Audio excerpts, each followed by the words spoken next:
શરૂઆત કરીએ તો સુરેન્દ્રનગર જિલ્લામાં વાવણી લાયક વરસાદ નહીં પડતા ખેડૂતો પર ચિંતાના વાદળો ઘેરાયા છે।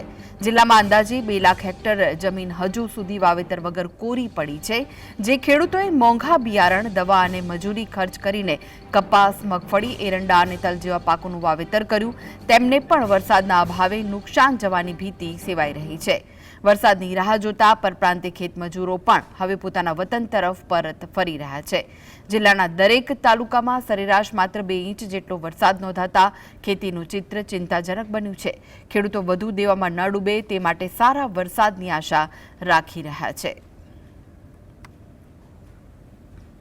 વરસાદ થતો નથી એટલે કંઈ હજી વાયુ નથી અને બહુ સ્થિતિ બહુ સારી છે નહીં, એટલે આ વરસાદ થાય તો નકર સરકાર સહાય આપે તો અમે બચ્યું એવું છે, નકર બચે એવું નથી।